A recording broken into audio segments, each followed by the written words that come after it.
ಯೋಹನನ ಸುವಾರ್ತೆ 1ನೇ ಅಧ್ಯಾಯದ 17ನೇ ವಚನವನ್ನು ತೆಗೆದುಕೊಳ್ಳೋಣ. ಧರ್ಮಶಾಸ್ತ್ರವು ಮೋಶೆಯ ಮುಖಾಂತರ ಕೊಡಲ್ಪಟ್ಟಿತ್ತು, ಕೃಪೆಯು ಸತ್ಯವು ಯೇಸು ಕ್ರಿಸ್ತನ ಮುಖಾಂತರ ಬಂದವು. ಸತ್ಯವೇದ ಗ್ರಂಥದಲ್ಲಿ the fulfilment of God's promise ಅಂತಾರೆ. ಅದನ್ನು ಪ್ರವದನೆ ಶಬ್ದವನ್ನು ನೆರವೇರಿಸಿದಂಥ ವಾಕ್ಯವಾಗಿರುತ್ತದೆ.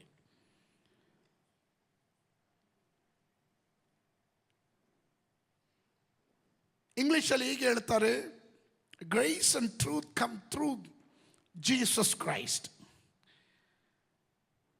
ಕೃಪೆ ನಮ್ಮೆಲ್ಲರಿಗೂ ಪ್ರಕಟವಾಗಿರುವಂಥದ್ದೇ. ಅದರ ನೆರಳು, ಅದರ ಆಕಾರ, ಅದರ ಎತ್ತರ, ಅದರ ಆಳವನ್ನು ನಾವೆಲ್ಲರೂ ಅನುಭವಿಸಿದವರೇ. ಈ ಕೃಪೆ ನಮಗೆ ರಿವೀಲ್ ಆಗಿದ್ದು ನಿನ್ನೆ ಮೊನ್ನೆ ಅಲ್ಲ, ಹಳೆಯ ಒಡಂಬಡಿಕೆಯಿಂದನೇ ಆಗಿದೆ. ನಾನು ಕಳೆದ ದಿನ ಉಪವಾಸ ಪ್ರಾರ್ಥನೆಯ ಸಂದರ್ಭದಲ್ಲಿ ಒಂದು ಮಾತನ್ನು ಹೀಗೆ ಹೇಳಿದೆ. ನಮ್ಮ ಜೀವನದಲ್ಲಿ ನಾವು ಮರೀಲಿಕ್ಕೆ ಆಗದೇ ಇರುವಂಥ ಒಂದು ಪದ ಇರೋದಾದರೆ ಅದು ಕೃಪೆ ಅನ್ನೋದು. ಕೃಪೆಯನ್ನು ಮರೆತರೆ ನಾವು ಏನು ಇಲ್ಲದವರಾಗಿರ್ತೇವೆ. ಕೃಪೆ ಎಂಬುದಕ್ಕೆ ಅರ್ಥ, ನಮಗೆ ಯಾವುದೇ ಯೋಗ್ಯತೆ ಇಲ್ಲದೆ ಇದ್ದಾಗ, ನಮಗೆ ಅರ್ಹತೆ ಇಲ್ಲದೆ ಇದ್ದಾಗ ದೇವರು ನಮ್ಮನ್ನು ಆರಿಸಿ ತೆಗೆದುಕೊಳ್ಳುವುದಕ್ಕೆ ಉಪಯೋಗಿಸಿದದ್ದೇ ಕೃಪೆ. ಅಜ್ಞಾನಿಗಳಾಗಿದ್ದ ನಾವು ಜ್ಞಾನಿಗಳಾಗತಕ್ಕಂತೆಯೂ, ಯೋಗ್ಯತೆ ಇಲ್ಲದವರು ಗಣನೆಗೆ ಬಾರದವರಾಗಿದ್ದ ನಮ್ಮನ್ನು ಈ ಸ್ಥಾನಕ್ಕೆ ತರಲಿಕ್ಕೆ ಉಪಯೋಗಿಸಿದಂಥ ಪದ ಅದು ಕೃಪೆ.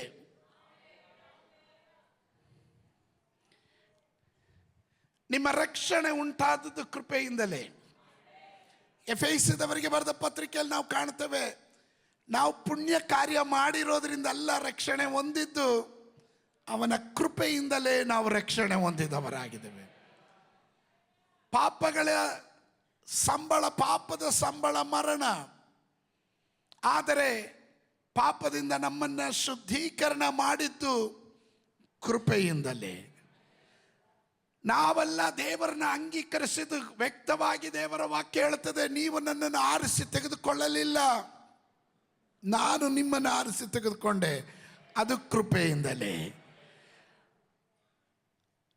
ಮನುಷ್ಯನ ಸ್ವಂತ ನೀತಿಯು ಓಲೆ ಹಚ್ಚಿದ ಬಟ್ಟೆಗೆ ಅಥವಾ ಕರೆ ಹಿಡಿದ ಬಟ್ಟೆಗೆ ಸಮವಾಗಿತ್ತು.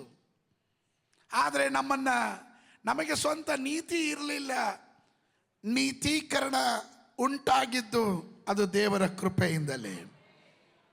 ಪ್ರಲಾಪಗಳ ಪುಸ್ತಕ 3:22 ಪ್ರಕಾರ ನಾವು ಉಳಿದಿರೋದು ಕೃಪೆಯಿಂದಲೇ. ನಾವು ಅನೇಕ ಸಂಕಷ್ಟಗಳಲ್ಲಿ, ಅನೇಕ ವೇದನೆಗಳಲ್ಲಿ ಹಾದು ಹೋದಾಗ, ಹೋರಾಟಗಳ ಮಧ್ಯದಲ್ಲಿ, ಮಾರಕರವಾದ ರೋಗಗಳ ಮಧ್ಯದಲ್ಲಿ, ಅನೇಕ ಅನಾಹುತಗಳ ಮಧ್ಯದಲ್ಲಿ, ಎಷ್ಟೊಂದು ವಿಪತ್ತುಗಳು ನಮ್ಮ ಕಣ್ಣು ಮುಂದೆ ನಡೀತಾ ಇರುವಾಗಲೂ ನಾವು ನಾಶವಾಗದೆ ಉಳಿದಿರೋದು ಆತನ ಕೃಪೆಯಿಂದಲೇ. ನಾನು ಅದನ್ನು ಹೇಳುವಾಗ ಎಷ್ಟು ಜನ ಗ್ರಹಿಸ್ಕೊಳ್ತೀರೋ, ಎಷ್ಟು ಜನ ಅದಕ್ಕೆ ಸ್ತೋತ್ರ ಹೇಳ್ತೀರೋ ನನಗಂತೂ ಅರ್ಥ ಆಗ್ತಾ ಇಲ್ಲ. ಆದರೆ ನಾನು ಒಂದಂತೂ ಹೇಳ್ತೇನೆ, ಆ ಕೃಪೆ ಇರುವವನು ಯಾವಾಗಲೂ ಇದನ್ನು ಮರೆಯದೆ ನೆನಪು ಮಾಡಿಕೊಳ್ತಾನೆ. ನಿಮಗುಂಟಾದಂಥ ಎಲ್ಲ ಆರ್ಥಿಕ ಆಶೀರ್ವಾದಗಳು, ನಿಮ್ಮ ಸ್ಥಾನ, ನಿಮ್ಮ ಗೌರವ, ನಿಮ್ಮ ಘನತೆ, ನಿಮಗೆ ಸಿಕ್ಕಿರುವ ಪದವಿ, ಇದೆಲ್ಲವೂ ಕೃಪೆಯಿಂದಲೇ ಎನ್ನುವರು ಮಾತ್ರ ಗಟ್ಟಿಯಾಗಿ ದೇವರಿಗೆ ಸ್ತೋತ್ರ ಹೇಳ್ರಿ. ನಮ್ಮ ಜೀವನದಲ್ಲಿ ನಡೆದಿರುವಂಥ ಎಲ್ಲ ಅದ್ಭುತಗಳು ದೇವರ ಕೃಪೆಯಿಂದಲೇ. ನಮ್ಮನ್ನು ಸೇವೆಗೆ ಕರೆದಿರೋದು ದೇವರ ಕೃಪೆಯಿಂದಲೇ. ಅನೇಕರು ನಮಗಿಂತ ಸಾಮರ್ಥ್ಯ ಉಳ್ಳವರು, ಯೋಗ್ಯತೆ ಉಳ್ಳವರು, ಜ್ಞಾನಿಗಳು, ಪದವಿ ಉಳ್ಳವರು, ವಿದ್ಯಾವಂತರು ಸಮರ್ಥರು ಆಗಿರುವವರು ಅನೇಕರು ಇರುವಾಗ ಅವರನ್ನು ತಳ್ಳಿ ನಮ್ಮನ್ನು ಆರಿಸ್ಕೊಂಡಿದ್ದು ಅದು ದೇವರ ಕೃಪೆಯಿಂದಲೇ. Hallelujah, hallelujah. ನಿಮ್ಮ ಮೂಲಕ ಅಭಿಷೇಕ ಹೊರಗಡೆ ಬರೋದು ಅದು ಕೃಪೆಯಿಂದಲೇ.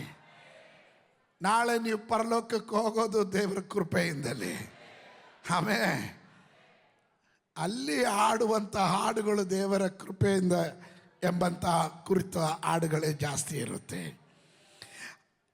ಇದೆಲ್ಲ ನಾನು ಯಾಕೆ ಹೇಳ್ತಾ ಇದ್ದೀನಿ ಅಂದರೆ, ಪ್ರತಿಯೊಂದು ಕಾರ್ಯದಲ್ಲೂ ನಮ್ಮ ಜೀವಿತದಲ್ಲಿ ನಡೆಯೋದು ಅಚಾನಕ್ಕಾಗಿ ನಡೆಯೋದಿಲ್ಲ, ಆಕಸ್ಮಿಕವಾಗಿ ನಡೆಯೋದಿಲ್ಲ. ಎಲ್ಲವೂ ದೈವ ಕೃಪೆಯಿಂದಲೇ ನಡೆಯುವಂಥದ್ದಾಗಿದೆ. ಅದಕ್ಕೆ ಇವತ್ತು ನನ್ನ ಸಂದೇಶದ ಪೀಠಿಕೆ ದೇವರ ಕೃಪೆಯಾಗಿದೆ. ಆಮೆನ್. ದೇವರ ಕೃಪೆಯಾಗಿರುತ್ತದೆ. ಈ ಕೃಪೆ ಹೊಸ ಒಡಂಬಡಿಕೆಯಲ್ಲಿ ಆರಂಭವಾದುದಲ್ಲ. ಇದು ಆದಿಕಾಂಡ ಪುಸ್ತಕದಿಂದ ಮಲಾಕಿ ಪುಸ್ತಕದವರೆಗೂ ಈ ಕೃಪೆಯ ಅನುಭವವನ್ನು ಹೊಂದಿದ ಅನೇಕ ಭಕ್ತರುಗಳು ನಮ್ಮ ಕಣ್ಣಿನ ಮುಂದೆ ನಿದರ್ಶನವಾಗಿದ್ದಾರೆ. Amen. Before the law was written on stone, ಧರ್ಮಶಾಸ್ತ್ರವು ಕಲ್ಲಿನಿಂದ ಕೆತ್ತಲ್ಪಟ್ಟಿತ್ತು. ಇದು ಗಮನಿಸ್ರಿ. Before the law was written on stone, grace was written in God's heart. ಆದರೆ ಕೃಪೆ ಅನ್ನೋದು ದೇವರ ಹೃದಯದಲ್ಲಿ ಆಗಲಿ ಹಚ್ಚೊಡೆದಿತ್ತು. ಆಮೇಲೆ ಅದಾಗಲೇ ದೇವರು ಬರೆದಿಟ್ಟುಬಿಟ್ಟಿದ್ದಾನೆ. ಆಮೇಲೆ ಒಂದು ಉದಾಹರಣೆ ನಿಮಗೆ ಹೇಳ್ತೀನಿ. ಈ ಕೃಪೆ ಒಬ್ಬನ ಮೇಲೆ ಇಳಿದು ಬಂದರೆ ಅವನ ಜೀವನ ಪರ್ಯಂತವಾಗಿ ಅವನ ಬರೆಗೈಯಲ್ಲಿ ಹೋಗೋದಿಲ್ಲ, ಅವನನ್ನು ಆಶೀರ್ವಾದದೊಂದಿಗೆ ದೇವರು ನಡೆಸ್ತಾನೆ. ಅಂದರೆ when grace is released, you will not go empty. ನಿನ್ನನ್ನು ಕೃಪೆ ಬಿಡುಗಡೆ ಮಾಡಿದ್ರೆ, ನಿನಗೆ ಕೃಪೆ ಸೌಖ್ಯ ಕೊಟ್ಟರೆ, ಕೃಪೆ ನಿನಗೊಂದು ಬಿಸ್ನೆಸ್ ಕೊಟ್ಟರೆ, ಈ ಕೃಪೆ ನಿನಗೊಂದು ಕುಟುಂಬ ಕೊಟ್ಟರೆ, ಈ ಕೃಪೆ ನಿನ್ನನ್ನು ಸೇವೆಗೆ ಕರೆದಿರೋದಾದರೆ, ಈ ಕೃಪೆ ನಿನ್ನನ್ನು ಬರಿಗೈಯಲ್ಲಿ ಬಿಡೋದಿಲ್ಲ. ಅರ್ಥ ಆದವರು ಮಾತ್ರ ಗಟ್ಟಿಯಾಗೊಂದು ಆಮೇಲೆ ಹೇಳ್ರಿ.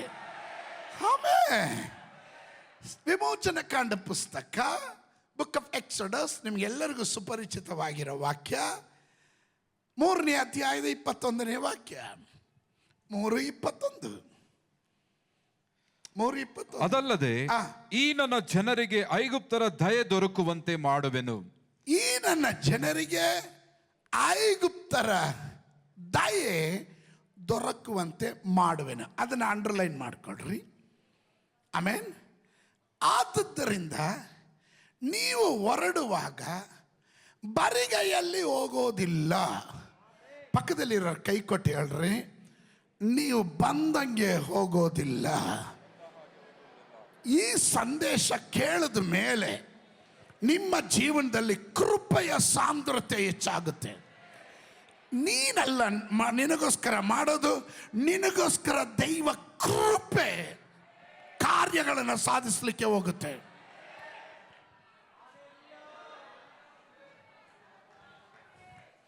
ಈ ಕೃಪೆಗೆ ಆಪೋಸಿಟ್ ಏನು ಗೊತ್ತಾ? ಏನು ಕೃಪೆಗೆ ಆಪೋಸಿಟು? ಅವಕೃಪೆ ಅಲ್ಲ, ಅದು ಬೇಡ. ನೀವು ಜಾಣರು. ಕೃಪೆ ಅವಕೃಪೆ ಅದಲ್ಲ ನಾನು ಕೇಳಿದ್ದು. ಕೃಪೆಗೆ ತದ್ವಿರುದ್ಧ ಯಾವುದು ಗೊತ್ತಾ? ಅಹಂಕಾರ.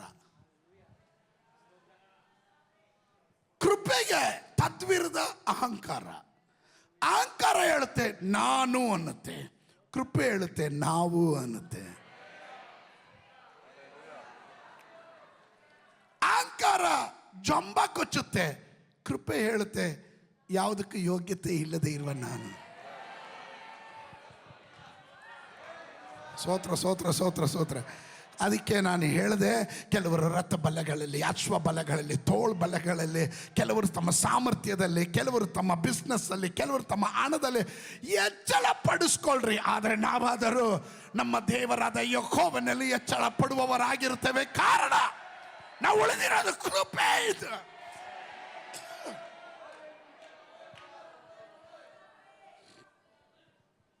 ಆಮೆನ್.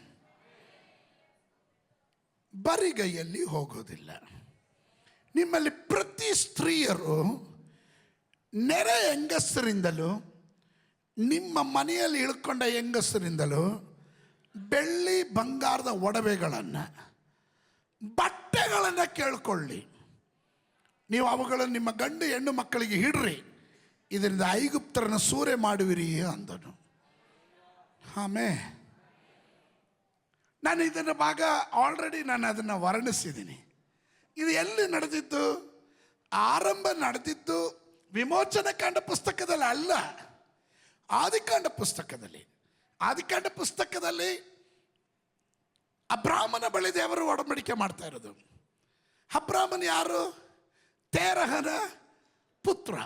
ತೇರಹನಿಗೆ ಎಷ್ಟು ಮಕ್ಕಳು? 3 ಜನ.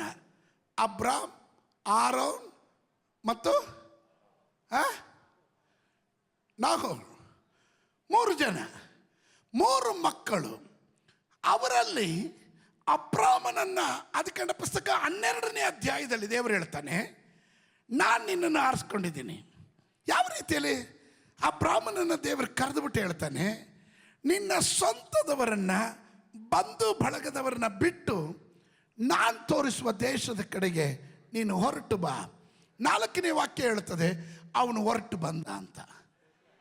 ಇಷ್ಟಕ್ಕೂ ಎಷ್ಟು ಫಾಸ್ಟಾಗಿ ಅವನು ರಿಯಾಕ್ಟ್ ಮಾಡ್ದ ಅಂದರೆ, ಲಿಸನ್ ಟು ಮೀ, ನೋಡ್ರಿ, ಒಬ್ಬನ ಮೇಲೆ ದೇವರ ಕೃಪೆ ಇಳಿದು ಬಿಟ್ರೆ ಕಾರ್ಯಗಳು ಫಾಸ್ಟ್ ಆಗಿರುತ್ತೆ. ಸ್ತೋತ್ರ ಸ್ತೋತ್ರ ಸ್ತೋತ್ರ. ಅವನೇನು ಬಡವ ಅಲ್ಲ, ಅಬ್ರಾಮನ ಐಶ್ವರ್ಯವಂತನು. ಅವನ ತಂದೆ ಮನೆ ಕಸುಬು ಅನ್ನೋದು, ಕುಲ ಕಸುಬು ಎನ್ನೋದು ವಿಗ್ರಹಗಳನ್ನು ಉಂಟು ಮಾಡಿ ಮಾರಾಟ ಮಾಡೋದು. ಇವರಿಗೆ ದಾಸದಾಸಿಯರು, ಐಶ್ವರ್ಯ ಇದೆ, ದಾಸದಾಸಿಯರಿದ್ದಾರೆ, ದನ ಕುರಿಗಳ ಸಂಪತ್ತಿದೆ, ಎಲ್ಲ ಇದೆ. ವಸತಿ ಇರೋನು, ವಸತಿ ಇರುವನಾದ ಅಬ್ರಾಮನು ದೈವ ಶಬ್ದಕ್ಕೆ ವಿಧೇಯನಾದನು. Oh hallelujah, that is the point. ಅಲ್ಲಿದೆ ಪಾಯಿಂಟ್. ನೀನು ಎಷ್ಟೇ ದೊಡ್ಡವನಾಗಿರೋ, ಎಷ್ಟೇ ಸ್ಥಿತಿವಂತನಾಗಿರೋ, ದೈವ ಶಬ್ದಕ್ಕೆ ನೀನು ವಿರೋಧಿ ಆದರೆ ನಿನ್ನ ಒಳಗಡೆ ಅಹಂಕಾರ ಬರುತ್ತೆ. ನೀನು ದೈವ ಶಬ್ದಕ್ಕೆ ವಿಧಿಯನಾದರೆ ನಿನ್ನ ಮೇಲೆ ದೇವರು ಮಹಾ ದಯೆಯನ್ನು ತೋರಿಸುವಂತನಾಗಿರ್ತಾನೆ. ಅವನು ತನ್ನನ್ನೇ ತಾನು ಒಪ್ಪಿಸ್ಕೊಂಡ. ಈ ಅಬ್ರಾಮನಿಗೆ ದೇವರು ಒಡಂಬಡಿಕೆ ಮಾಡ್ತಾನೆ. ನೋಡು, ಇವನನ್ನು ಕರೆದಾಗ ದೇವರೊಂದು ವಾಕ್ಯ ಹೇಳ್ತಾನೆ, ನಿನ್ನ ಸಂತತಿಯನ್ನ ಆಕಾಶದ ನಕ್ಷತ್ರಗಳಂತೆಯೂ ಕಡಲ್ ತೀರದ ಉಸುಬಿನಂತೆಯೂ ನಾನು ಅವರನ್ನ ಅಭಿವೃದ್ಧಿ ಮಾಡ್ತೀನಿ. ಹಾಗಾದ್ರೆ ಅಬ್ರಾಮನಿಗೆ ಎಷ್ಟು ಜನ ಇದ್ರು ಮಕ್ಕಳು ಅವಾಗ?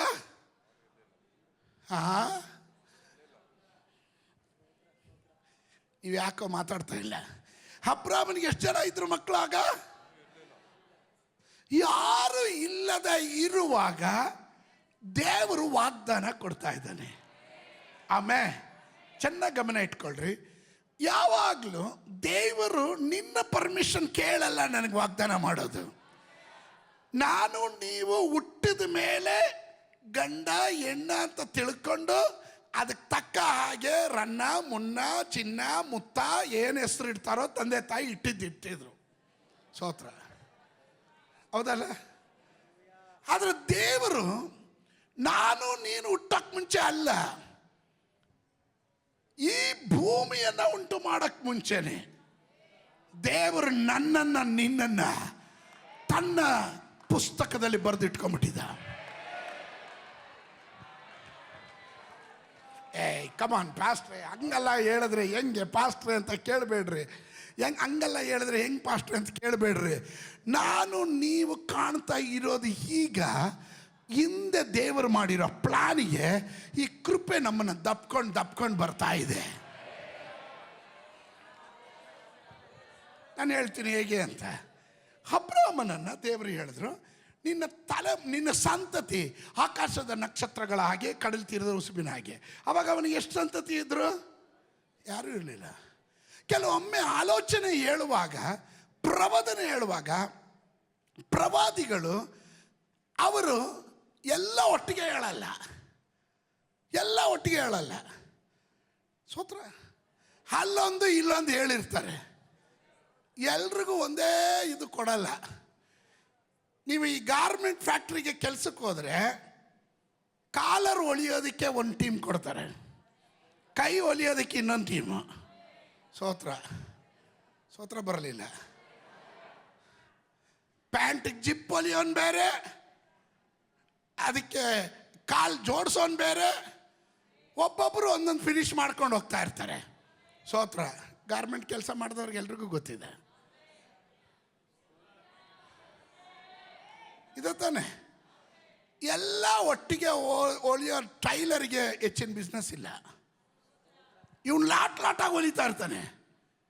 ಎಲ್ಲ ಒಬ್ಬನೇ ಕಟ್ಟಿಂಗು ಮತ್ತು ಸ್ಟಿಚ್ಚಿಂಗು ಮಾಡೋಂಥ ಟೈಲರ್ ನೋಡ್ರಿ, ಅವನಿಗೆ ಒಂದು ಪ್ಯಾಂಟ್ ಒಂದು ದಿನ ಫುಲ್ ಹೊಲಿತಾನೆ. ಇಲ್ಲಿ ಹಂಗಲ್ಲ, ಪ್ರೊಡಕ್ಷನ್ ಬೇಗ ಆಗ್ತಾ ಇರುತ್ತೆ. ಆಮೇಲೆ ಜಾಯಿಂಗ್ ಹೊಡೆದು ಕಳಿಸ್ತಾ ಇರ್ತಾರೆ. ಎಷ್ಟು ಪೀಸ್ ಮಾಡಿದೆ ಅಂತ ಇವರು ಲೆಕ್ಕ, ಒಂದು ಪೀಸ್ ಕಟ್ ಮಾಡಿ ಅವರು ಇದರಲ್ಲಿ ಇಟ್ಕೋತಾರೆ. ಆಮೇಲೆ ಅರ್ಥ ಆಗ್ತಿದೆಯಾ? ದೇವರು ಪ್ರವಾದಿಗಳಿಗೆ ಅಲ್ಪವಾಗಿ ತಿಳಿಸ್ತಾನೆ. ಯಾಕೆ? ನಮ್ಮನ್ನು ಎಚ್ಚರಿಸೋದಕ್ಕೆ. ಈಗ ಗಮನ ಇಟ್ಕೊಳ್ರಿ. ಅಬ್ರಾಮನಿಗೆ ದೇವರು ಹೇಳಿದನು, ನಿನ್ನ ಸಂತತಿಯನ್ನು ನಾನು ಆಶೀರ್ವಾದ ಮಾಡ್ತೇನೆ, ನೀನೇ ಆಶೀರ್ವಾದದ ನಿಧಿ ಆಗಿರ್ತೀಯ, ನಿನ್ನ ಮೂಲಕ ಅನೇಕರು ಆಶೀರ್ವದಿಸಲ್ಪಡ್ತಾರೆ. Is it right? ಕರೆಕ್ಟಾ? ಆವಾಗ ಸಂತತಿನೇ ಇರಲಿಲ್ಲ. ಕೆಲವೊಮ್ಮೆ ನಿಮಗೆ ಆಲೋಚನೆ ಬರುವಾಗ ಅದರ ಯೋಚನೆನೇ ಇರಲ್ಲ, ಆ ಚಿಂತೆನೇ ಇರಲ್ಲ, ಅದು ನಿಮ್ಮ ಕಣ್ಣಲ್ಲಿ ಕಾಣೋದೇ ಇಲ್ಲ. ಹಲ್ಲೆಲೂಯ. ಇಲ್ಲದೆ ಇರೋದನ್ನು ಮೊದಲೇ ಕಂಡಿರುವ ದೇವರು. ಅದಕ್ಕೆ ದೇವರು ವಾಕ್ಯ ಹೇಳ್ತದೆ, ಅವನ ಆರಂಭದಲ್ಲಿ ಅಂತ್ಯವನ್ನು ಸೂಚಿಸ್ತಾನೆ. Because he is the alpha and he is the omega. ಅವನೇ ಆರಂಭ, ಅವನೇ ಕೊನೆ. ಅರ್ಥ ಆಗ್ತಿದೆಯಾ? ಈಗ 15ನೇ ಅಧ್ಯಾಯಕ್ಕೆ ಬಂದಾಗ ದೇವರು ಅಲ್ಲಿ ಒಡಂಬಡಿಕೆ ಮಾಡ್ತಾನೆ. ಅಬ್ರಾಮನ ಜೊತೆಯಲ್ಲೇ ಒಡಂಬಡಿಕೆ ಮಾಡ್ತಾನೆ. ನಿನ್ನ ಸಂತತಿ 400 ವರ್ಷ, 4 ತಲೆಮಾರುಗಳು, 400 ವರ್ಷ, ಅಲ್ಪ ಕಾಲ ಅವರು ಐಗುಪ್ತ ದೇಶದಲ್ಲಿ ದಾಸತ್ವದಲ್ಲಿರ್ತಾರೆ. ಅವರು ವಾಪಸ್ ಬರುವಾಗ ಹೆಂಗ್ ಬರ್ತಾರಂತೆ? ಬಹು ಆಸ್ತಿವಂತರಾಗಿ ಹೊರಗಡೆ ಬರ್ತಾರೆ. Is it okay? ಮೋಶೆನೂ ಹುಟ್ಟಿಲ್ಲ, ಮೋಶೆಯರ ಅಪ್ಪ ಅಮ್ಮನೂ ಹುಟ್ಟಿಲ್ಲ. ಸ್ತೋತ್ರ. ಅಂದರೆ 400 ವರ್ಷಗಳ ದಾಸತ್ವಕ್ಕೆ ಹೋಗೋದಕ್ಕೆ ಮುಂಚೆ, ಅಂದರೆ ಮೋಶೆ ಎಷ್ಟು ವರ್ಷ ಬದುಕಿದ್ದ?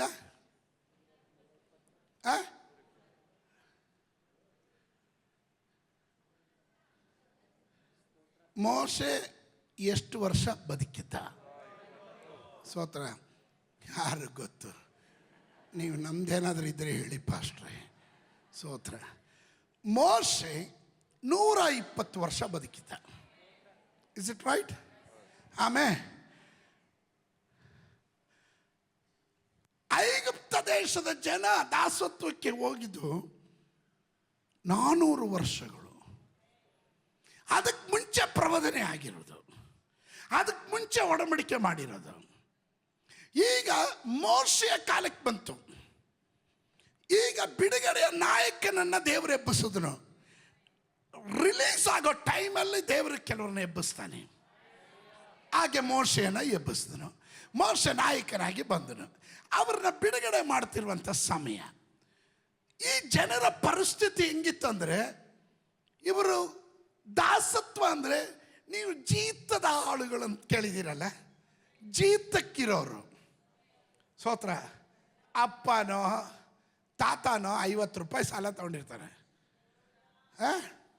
ಅವನ ಮನೆ ಹೆಂಗಸರು ಗಂಡಸರು ಮಕ್ಕಳು ಎಲ್ಲರೂ ದುಡಿಬೇಕು. ದುಡಿದು 50 ರೂಪಾಯಿ ತೀರ್ದೋಯ್ತಲ್ಲ ಅನ್ನೋಂಗಿಲ್ಲ. ಜೀವನ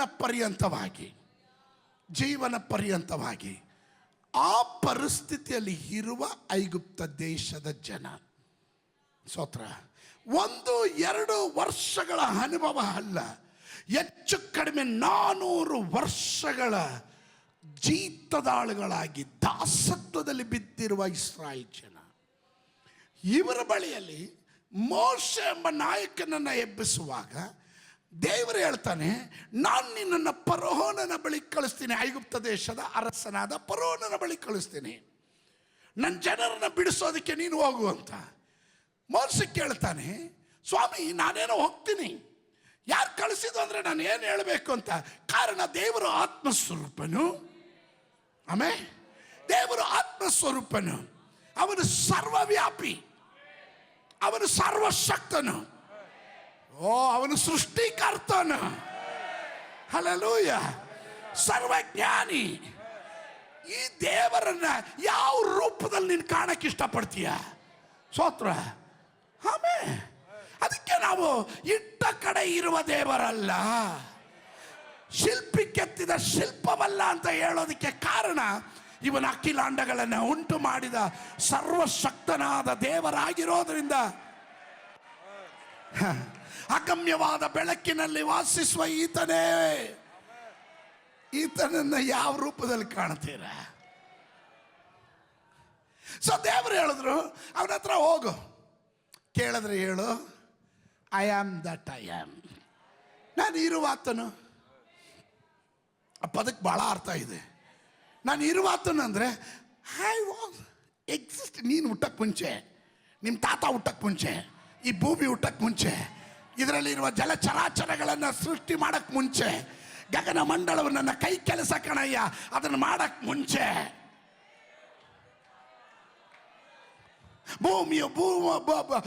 ಭೂಮಿಯಲ್ಲಿರುವ ಸಮಸ್ತವು ಯೆಹೋವನಿಗುಳ್ಳದು. ಅದಕ್ಕೆ ಅವ್ರು ಹೇಳಿದ್ರು, I am that I am. ನಾನು ಇರುವಾತನಾಗಿದ್ದೇನೆ. Come on somebody shout hallelujah. Hallelujah. ನಾನು ಸೇವಿಸುವ ದೇವರು ಯಾವುದೋ ಕಾಂಜಿ ಪಿಂಜಿ ದೇವರು ಅಲ್ಲ, ಅವನು ಇರುವಾತನೇ.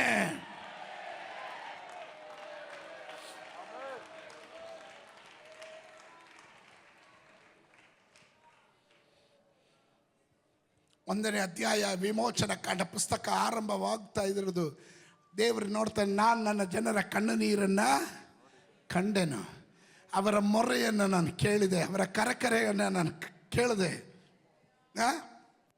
ನಾನು ಅವರನ್ನು ಬಿಡಿಸ್ತೇನೆ. ಸ್ತೋತ್ರ. ಕುರಿ ಮೇಯಿಸೋಕೆ ಬಂದಂಥ ಮೋಶೆ ಹೋರೇಬಿನಲ್ಲಿ ಅವನಿಗೊಂದು ಸಂದರ್ಶನ ಆಗುತ್ತೆ. ಹಲ್ಲೆಲೂಯಾ. ಮುಳ್ಳಿನ ಪೊದೆಗಳು ಉರಿತಾ ಇದೆ, ಆದರೆ ಬೆಂದೋಗ್ತಾ ಇಲ್ಲ, ಸುಟ್ಟೋಗ್ತಾ ಇಲ್ಲ.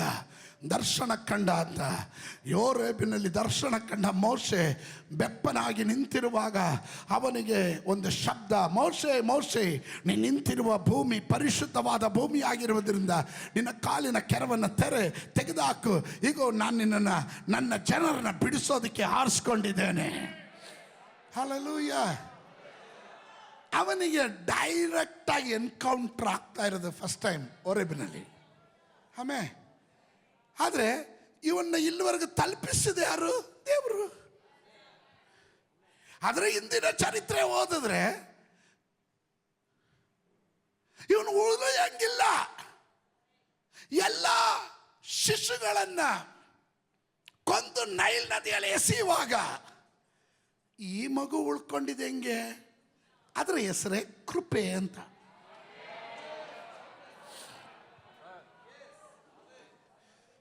ಕೃಪೆ ಇರುವವನನ್ನ ದೇವರು ಪ್ರೊಟೆಕ್ಟ್ ಮಾಡ್ತಾನೆ, ದೇವರು ಪ್ರಿಸರ್ವ್ ಮಾಡ್ತಾನೆ. ಸ್ತೋತ್ರ ಹೇಳಲಿಲ್ಲ? ಆಮೇಲೆ ನಾನು ಯೋಚನೆ ಮಾಡಿದೆ, ದಾಸತ್ವದಲ್ಲಿದ್ದಂಥ ಇವನು, ಸಾಯಕ್ಕೆ ಯೋಗ್ಯನಾದಂಥ ಇವನು ಶಿಶುವಾಗಿರುವಾಗಲೇ ಸಾಯಬೇಕಾಗಿತ್ತು. ಆದರೆ ದೇವರು ಅವನ್ನ ಪ್ರೊಟೆಕ್ಟ್ ಮಾಡಿದನು. ಅವನನ್ನು ಆಪಿನ ಪೆಟ್ಟಿಗೆಯಲ್ಲಿ, ರಾಳಗಳನ್ನು ಹಚ್ಚಿದ ಆಪಿನ ಪೆಟ್ಟಿಗೆಯಲ್ಲಿ ಕೂಸನ್ನು ಮಲಗಿಸಿ ನೈಲ್ ನದಿ ಯಾವುದು? ಐಗುಪ್ತರ ಪ್ರಧಾನ ದೇವರುಗಳಲ್ಲಿ ಒಂದು.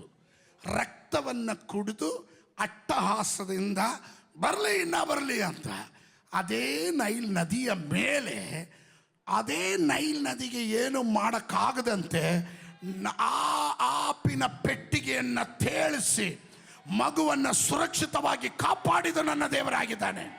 ಹೇ ಕಮಾನ್ ಸಾಂಬಾಡಿ, ಅದರ ಡೀಪನ್ನು ಅರ್ಥ ಮಾಡಿಕೊಳ್ಳ್ರಿ, ಅದರ ಆಳವನ್ನು ಅರ್ಥ ಮಾಡಿಕೊಳ್ಳ್ರಿ. ನಾನು ಅದರಿಂದ ಒಂದು ಪ್ರಬೋಧನೆ ಹೇಳ್ತೇನೆ. ಯಾವುದೇ ಶತ್ರುಗಳು ಎಷ್ಟೇ ಅಟ್ಟಹಾಸದಿಂದ, ಅಲ್ಲೆಲೂಯ, ಅನೇಕರು ನಿನ್ನ ಎಡಗಡೆ 1000, ನಿನ್ನ ಬಲಗಡೆ 10,000 ಸತ್ತು ಬಿದ್ದಿರಬಹುದು. ಅಲ್ಲೆಲೂಯ, ದುರಾತ್ಮ ಕ್ರಿಯೆಗಳು ನಡೆದಿರಬಹುದು, ಆದರೆ ಅದು ನಿನಗೆ ಫಲಿಸೋದಿಲ್ಲ. ನೀನು ದೇವರ ಅಜೆಂಡದಲ್ಲಿ ಇರೋದ್ರಿಂದ, ನಿನ್ನ ಕುಟುಂಬ ದೇವರ ಅಜೆಂಡದಲ್ಲಿ ಇರೋದ್ರಿಂದ ನೀನು ಸುರಕ್ಷಿತವಾಗಿರುತ್ತೀಯ. ಕಾರಣ ದೇವರ ವಾಕ್ಯ ಹೇಳ್ತದೆ, ಪರಾತ್ಪರನ ಮೊರೆ ಹೊಕ್ಕಿರುವವನು, ಸರ್ವಶಕ್ತನ ಆಶ್ರಯದಲ್ಲಿ ಇರುವವನು. ಅದು ಕೋವಿಡ್ ಬಂದಾಗ ಮಾತ್ರ ಅಲ್ಲ ಪಾಸ್ಟ್ರೇ, ಅದು ಯಾವಾಗಲೂ. ಬಿಕಾಸ್ ಕೃಪೆ.